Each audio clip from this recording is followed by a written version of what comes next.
मेरे साथ है जैन इरिगेशन सिस्टम्स के MD Anil Jain. Welcome to the show sir. Sir, सबसे पहले हमें बताएं कि एक खास प्रोजेक्ट हमने देखा उन्नति, जिसके जरिए आपने अल्ट्रा हाई डेंसिटी फार्मिंग का अपना प्रोजेक्ट वो करा है। क्या है ये और कैसे आप इसे आगे बढ़ा रहे हैं?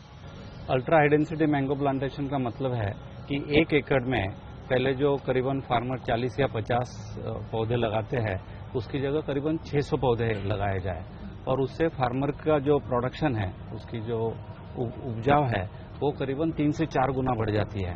तो एवरेज जो फार्मर है तोतापुरी मैंगो का, वो करीबन 1.5 से 2 टन ही निकाल पाता है, कभी 3 टन भी निकाल ले, बट इसमें 8 से 10 टन वो निकाल पाएगा 6th और 7th ईयर। ये बहुत इम्पॉर्टेंट है। दूसरी बहुत इम्पॉर्टेंट बात ये भी है कि एक ट्रेडिशनल पौधा यदि मैंगो का आप लगाइए तो 6 या 7 साल लगते हैं जिसके पहले आपको आम का फ्रूट मिले, लेकिन ये यूएचडीपी में तीसरे साल में ही आपको फ्रूट मिलना चालू हो जाता है, आम मिलना चालू हो जाता है और चौथे 5वें साल में और भी इजी हो जाता है। तो कितना फर्क पड़ेगा सर जिससे प्रोडक्शन पे, और कितना ज्यादा फार्मर के लिए ये यूजफुल है? फार्मर के लिए आप देखिए, जो 3 टन फार्मर यदि करता था और उसको 5 या 10 रुपए में यदि पर किलो मिलता था, तो उसको 15 से 30 हजार रुपया पर एकड़ ग्रॉस इनकम मिलती है और इसमें उसकी वो इनकम 80,000 से लाख रुपया हो जाएगी। तो इतना ज़्यादा फर्क है। थोड़ी इन्वेस्टमेंट शुरुआत तो करनी पड़ेगी, लेकिन फिर उसको इनकम और उसकी जो मात्रा है वो काफ़ी बढ़ जाएगी और मैनेजमेंट फार्म का बहुत अच्छा हो जाता है, क्योंकि अपने हाइट के ऊपर पौधे जाते नहीं प्रूनिंग की टेक्निक से, और उसमें ड्रिप इरिगेशन और फर्टिगेशन ये देने से लेवल ऑफ क्वालिटी फ्रूट्स की बहुत अच्छी आती है। कौन कौन से और फ्रूट्स में, मैंगो में हमने देखा, लेकिन आप कौन कौन से और फ्रूट्स में ये काम कर रहे हैं सर, और कैसे देश भर में आप इसको आगे ले जा रहे हैं? आम में हम काम तो जरूर कर रहे हैं, अमरूद में भी कर रहे हैं और अपने अनार में पोमोग्रेनेट में भी काम चालू कर दिया है, और उसके बाद में अभी सिट्रस में यानी संतरा या तो मौसमी जो है ऑरेंज में, उसमें इसका काम इस साल 6 महीने के बाद शुरू हो जाएगा।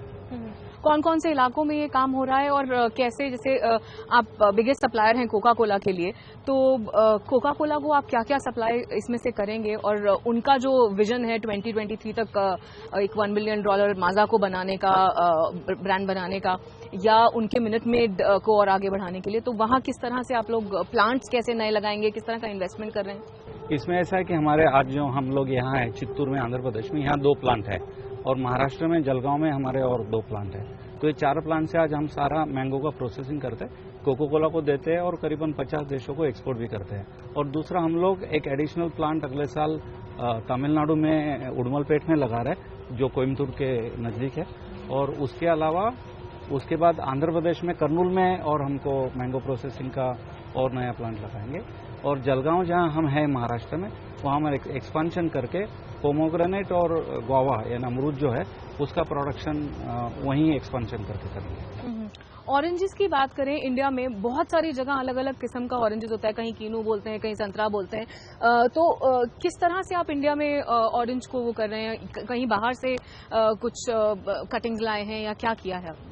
तो इसमें एक फंडामेंटल पायनियरिंग प्रोजेक्ट हम लोग कर रहे हैं। आप जैसे जानते हैं कि संतरा है या तो कीनू है, ये खाने के लिए अच्छे है एज अ फ्रेश, लेकिन इसका प्रोसेस करके जूस कॉन्सेंट्रेट निकालना है तो आज वो मुमकिन नहीं है, क्योंकि टेक्निकली वो नहीं हो सकता।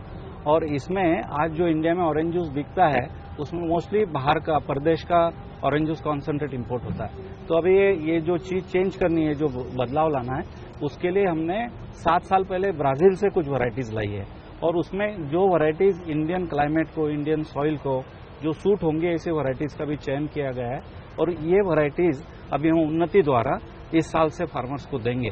और मुझे लगता है कि आप देखेंगे 4 या 5 साल के बाद में इंडिया में अच्छे क्वालिटी का प्रोसेसेबल एक स्वीट ऑरेंज जूस वैरायटी बननी चालू हो जाएगी, और जो ना कि सिर्फ इंडिया में बिकेगी, वहाँ से इंडिया का एक्सपोर्ट भी ऑरेंज जूस कॉन्सेंट्रेट का बढ़ सकता है। फूड प्रोसेसिंग इंडस्ट्री में एफडीआई 100% हो गया है, उसका हमारी इस इंडस्ट्री पे, आप फूड प्रोसेसिंग इंडस्ट्री से ताल्लुक रखते हैं, इतना कुछ आप लोग इनोवेट कर रहे हैं, किस तरह से फायदा होगा आप लोगों को उसका, और कैसे आपको लगता है ओवरऑल इंडस्ट्री को इससे फायदा होगा?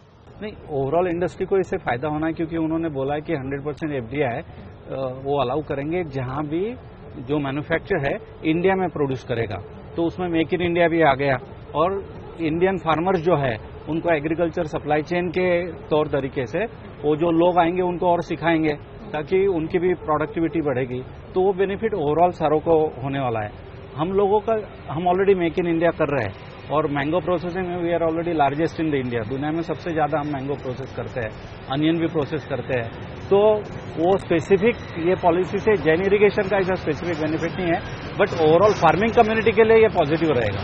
और कौन कौन से प्रोडक्ट्स हैं जिन पे आप खास काम कर रहे हैं? और इतने बड़े जब इतने सारे प्लांट्स लगाते हैं तो फार्मिंग जो होती है वो सीजनल होती है। हम लोग अभी बनाना प्रोसेसिंग कर रहे हैं, अनार का कर रहे हैं और गुआवा अमरूद का कर रहे हैं, आमले का करते हैं, टोमेटो का भी करते हैं। तो ये सारे चीज़ों का, पपैया का करते हैं, ये सारे फ्रूट्स का प्रोसेसिंग करते हैं। तो और इसमें करीबन ऐसा समझिए 8-9 महीने प्रोसेसिंग हो जाता है। जिस एरिया में जो हमारा महाराष्ट्र का प्लांट है वहाँ हो जाता है। यहाँ हम सिर्फ टोमेटो, गुआवा और मैंगो 3 ही कर पाते हैं, क्योंकि साउथ में ये 3 ही फ्रूट अभी अवेलेबल है, बनाना ज़्यादा अवेलेबल नहीं। उसमें हम टिश्यू कल्चर प्लांट फार्मर को देके अब इस एरिया में बनाना भी ग्रो करेंगे, ताकि हमारा एफर्ट ये है कि फार्मर को अपनी इनकम बढ़ाने के लिए अच्छा प्लांटिंग मटेरियल मिले और उसको गुड एग्रीकल्चर प्रैक्टिसेस का नॉलेज हम लोग देते हैं, उनको ट्रेनिंग करते हैं और उनसे हम एग्री करते हैं कि भाई आप जो भी ग्रो करोगे उसका 100% कंजम्पशन हम आपसे लेने को तैयार हैं। और इसमें आज हमारा फ्रूट पल्प और प्यूरे का आपने प्लान देखा।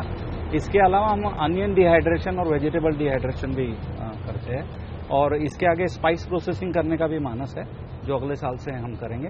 और इससे जो टर्मरिक है, जिंजर है, ये सारे नए स्पाइसेस में फार्मर को एक वैल्यू एडेड क्रॉप और नया आयाम मिलेगा कि जिससे उनको वैल्यू एडेड क्रॉप करके उनकी इनकम बढ़ेगी और क्रॉप डाइवर्सिफिकेशन होगा। जब आप इतने सारी अपनी चीज में, नए पोर्टफोलियो में नई चीजें जोड़ रहे हैं, उससे क्या फायदा होगा और आगे जाते हुए हम क्या देख सकते हैं?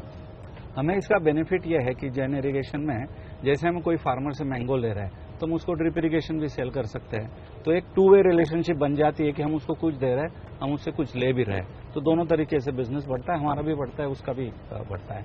हम इसी के साथ में हमने अभी ये सोलर वाटर पंप लाया है। जो फार्मर के पास एनर्जी नहीं है और एक्सेस टू इलेक्ट्रिसिटी नहीं है, उनके लिए सोलर वाटर पंप है। जो फार्मर्स के पास अच्छा प्लांटिंग मटेरियल नहीं है, उनके लिए हम टिश्यू कल्चर, एक जैविक संशोधन करके, उसमें जेनेटिक मॉडिफिकेशन नहीं है लेकिन मदर नेचर ने जो कुछ बेस दिया है उसका क्लोनिंग करते हैं और तो फार्मर को एक वायरस फ्री प्लांट मिलता है। तो वो भी काम चल रहा है।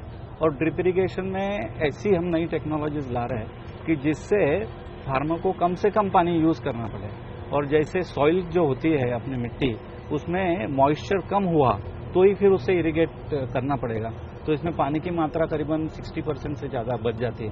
आप जानते हैं कि पानी की बहुत समस्या है। पिछले 2-3 साल में ड्राउट हुआ, क्लाइमेट चेंज हुआ, उससे फार्मर को बहुत क्षति हुई। तो उस क्षति को सॉल्व कैसा करना, उसके ऊपर हम लोग काम करते हैं। Thank you sir, thanks a lot for your time. Thank you.